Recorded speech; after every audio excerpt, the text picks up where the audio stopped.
मैं ये मानता हूँ अगर इस दुनिया को कोई शक्ति संचालित करती है तो वो है शिव शक्ति। मेरा ये विश्वास और पक्का हो गया मेरे किन्नौर कैलाश शिवलिंग दर्शन के बाद। किन्नौर कैलाश हिंदू और बौद्ध धर्म दोनों के लिए एक बेहद ही खास स्थान है, जो कि हिमाचल के किन्नौर डिस्ट्रिक्ट में पड़ता है। आम लोगों के लिए किन्नौर कैलाश यात्रा को 1994 में खोला गया था और तब से ही लोग हर साल सावन में इस जगह पर आकर महादेव की आराधना करते हैं। भारत में ही नहीं पूरे विश्व में शायद ये सबसे कठिन धार्मिक यात्रा होगी। तो आइए अपनी इस यात्रा को पिछले एपिसोड से आगे बढ़ाते हुए आज हम आपको इस वीडियो में दिखाएंगे कैसे हमने महादेव के आशीर्वाद से इस कठिन यात्रा को पूरा किया।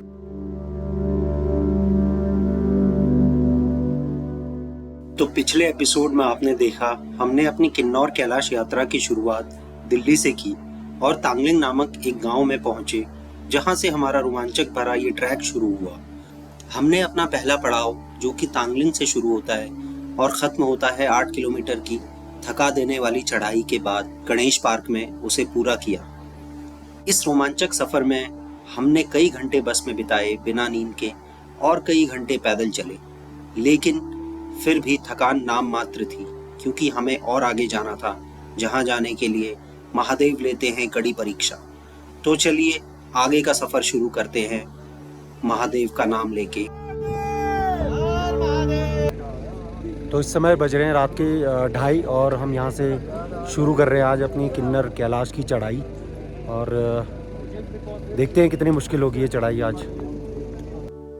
गणेश पार्क से किन्नौर कैलाश शिवलिंग पीक की डिस्टेंस तो एक्यूरेटली किसी को नहीं पता, लेकिन इस दूरी को तय करने में करीब 7 से 8 घंटे लग जाते हैं अगर आप कंटिन्यूअसली धीरे धीरे चलते हैं तो। बाकी कई लोग आधे रास्ते से भी वापस आ जाते हैं और कई लोग हमने 100-200 मीटर से भी वापस आते हुए देखे। तो गणेश पार्क से जितनी जल्दी हो सके आप अपनी ये यात्रा शुरू कर दें, ताकि आप शिवलिंग सही समय पर पहुंच जाएं। ये जो नाला है ये क्रॉस करना है अभी हमें, थोड़ा सा फ्लो ज़्यादा है इसमें। आगे का रास्ता है वो ये है, आगे लोग जा रहे हैं काफ़ी। तो हम लोग यहाँ पानी भरने रुके थे क्योंकि आगे पानी की बहुत समस्या हो सकती है। हर हर महादेव। तो गणेश पार्क से हमने अपना सफ़र जो है 3:30 के आसपास शुरू किया था और अभी हम पहुँच चुके हैं गणेश गुफा। मेरे जो बगल में देख सकते हो आप, ये है गणेश गुफा।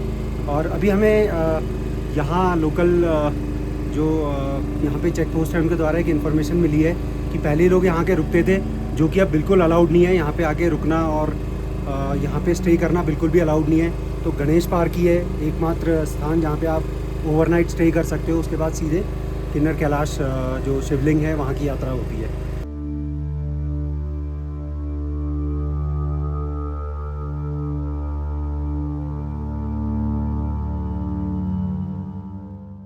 हमने सुबह होने से पहले गणेश गुफा क्रॉस कर दी थी। अब हमारा अगला लक्ष्य था पार्वती कुंड। गणेश पार्क से ये यात्रा और मुश्किल हो जाती है, लेकिन जब सुबह का ऐसा नजारा देखने को मिलता है तो फिर मुश्किल सिर्फ एक शब्द मात्र ही रह जाता है। जैसे जैसे सुबह हो रही थी हमें इस बात का एहसास हो रहा था कि हम किस जगह पर आ चुके हैं, लेकिन अपने आसपास देखकर ऐसा लग रहा था जैसे मानो हम स्वर्ग में आ चुके हैं। अभी हम लोग पार्वती बाग से पार्वती कुंड से काफ़ी पहले हैं और यकीन मानिए गणेश बाग से जो चढ़ाई है यहाँ तक की, बिल्कुल घुटने तोड़ देने वाली और जान निकाल देने वाली चढ़ाई है। यहाँ पे तो सिर्फ भोले का नाम लेके ही चढ़ा जा सकता है। और आप मेरे बगल में देखिए क्या नज़ारे हैं। पड़ रही है सूरज की, उससे जो निखर के रंग आ रहा है पहाड़ों का, बहुत ही अद्भुत और कमाल का जो है दृश्य है यहाँ से। तो ये जो है ऐसे स्पेक्टेकुलर व्यूज़ देख देख के जो है हम आगे बढ़ रहे हैं, थोड़ी हिम्मत आ रही है। और अभी आप नीचे देख सकते हैं लोग कितने नीचे से आ रहे हैं। ये देखिए, ये है ये चढ़ाई किन्नर कैलाश यात्रा की। तो ये आम ट्रैक जैसा नहीं है बिल्कुल। मैं आपको डराने की बिल्कुल भी कोशिश नहीं कर रहा, लेकिन एक जो फैक्चुअल इन्फॉर्मेशन है वो दे रहा हूँ कि ये आम ट्रैक नहीं है। किन्नर कैलाश यात्रा में अगर आप आ रहे हैं तो इसको कोई ट्रैक समझ के मत आइए, ये बहुत ही कठिन यात्रा है। अब बात करते हैं कुछ ज़रूरी चीज़ों की जो इस यात्रा में बिल्कुल भी अवॉइड नहीं की जा सकती। इसमें सबसे पहले आपके पास रेनकोट होना चाहिए, क्योंकि यहाँ पर मौसम पल भर में बदल जाता है। इसके अलावा पर्याप्त मात्रा में पानी और एक गाइड ज़रूर होना चाहिए। पानी के रिसोर्सेज सिर्फ 2 जगह हैं, एक गणेश गुफा और दूसरा पार्वती कुंड। इन चीज़ों के बिना ये यात्रा करना थोड़ा रिस्की हो जाता है। हालांकि हम जब ये यात्रा कर रहे थे तो हमारे पास इन तीनों ही चीज़ों का अभाव था। गणेश गुफा से 1 किलोमीटर आगे जाने के बाद इस यात्रा में आपको सिर्फ बोल्डर्स ही बोल्डर्स दिखते हैं। हालांकि पूरे रास्ते में निशान बने हुए हैं, लेकिन बोल्डर्स में ये निशान फॉलो करना बड़ा ही मुश्किल हो जाता है। इस यात्रा को आप लोग जब भी करें ऑफिशियल डेट्स पर ही करें और गाइड के साथ ही करें। ज़रा सी लापरवाही का मतलब यहाँ जान जोखिम में डालना है।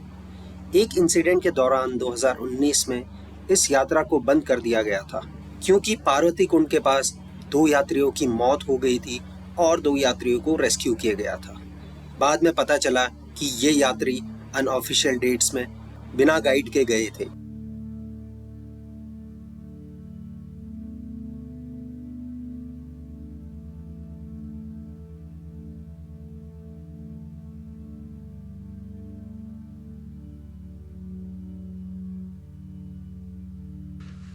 तो हम पहुंच चुके हैं अभी पार्वती कुंड, और ये सामने है बिल्कुल मेरे, ये है पार्वती कुंड। और यहाँ लोग दिया धूप अगरबत्ती जलाते हैं और उसके आगे फिर जो शिवलिंग है उसकी यात्रा कंटिन्यू करते हैं। शिवलिंग, जय शिव शंकर, पार्वती मैया की जय, पार्वती मैया की जय।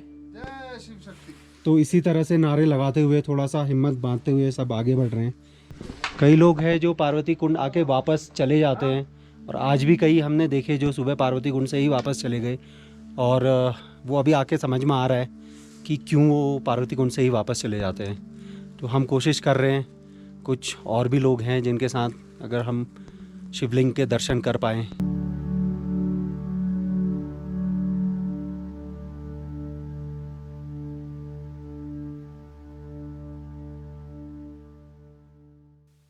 पार्वती कुंड एक बेहद ही खास जगह है इस यात्रा के दौरान।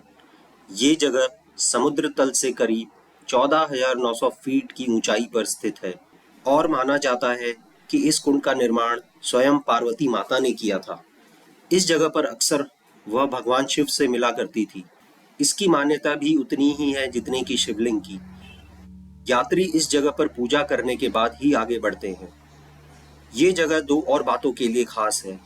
पहली, यहाँ से आप शिवलिंग के प्रथम दर्शन कर सकते हैं, और दूसरी, ज्यादातर लोग इस जगह से वापस आ जाते हैं, क्योंकि इससे आगे का रास्ता वही लोग तय कर पाते हैं जो शिव में विश्वास रखते हैं। अगर आप शिव में विश्वास रखते हैं तो यकीन मानिए इससे आगे का रास्ता, जो कि लगभग शुरू में असंभव सा लगने लगता है, लेकिन शिवलिंग तक पहुंचते पहुंचते आसान हो जाता है। तो ऐसा है कुछ शिव का विश्वास।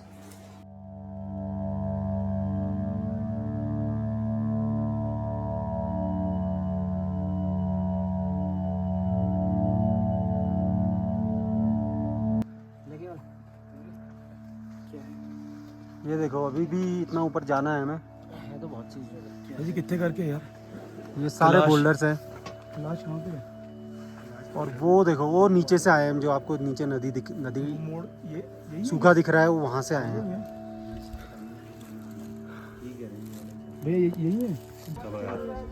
ये देखो यार भाई, पूरा ऐसा ही रास्ता है, यही रास्ते से जाना है। पार्वती कुंड के बाद आपको ये बोल्डर्स ही क्रॉस करने हैं किन्नर कैलाश शिवलिंग तक पहुंचने के लिए। तो एक बार ये नज़ारा देख लीजिए। मैं आपको डराने की कोशिश नहीं कर रहा, लेकिन जो सच्चाई है उससे अवगत करा रहा हूँ। इस तरीके का मंजर है इधर, लेकिन लोग फिर भी आ रहे हैं, हिम्मत नहीं हार रहे, लोग आ रहे हैं। जय भोले, जय भोले। तो भोले का नाम लेते रहिए और बढ़ते रहिए, बस पहुँच जाएंगे। ये देखो, इस तरीके से जो है रास्ता बनाना पड़ता है। कोई रास्ता नहीं बना हुआ है यहाँ पे, आपको खुद बनाना पड़ता है। सिर्फ ये है कि एरोज दिए हुए हैं, तो आपको अंदाज़ा लगा के खुद रास्ता बनाना पड़ता है।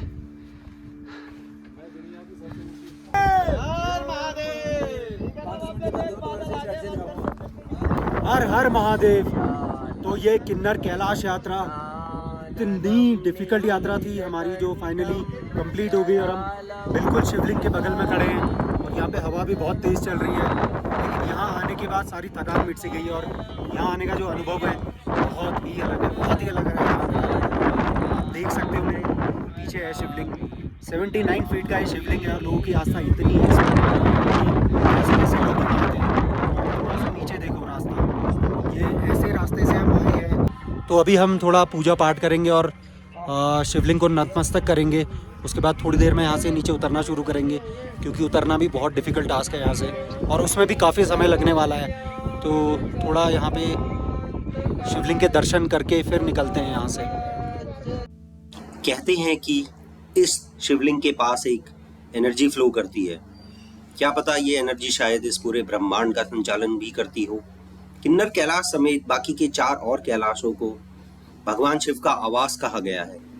पौराणिक कथाओं में कहा गया है कि भगवान शिव हर शीतकाल में किन्नौर कैलाश शिखर पर देवी देवताओं की सभा का आयोजन करते थे।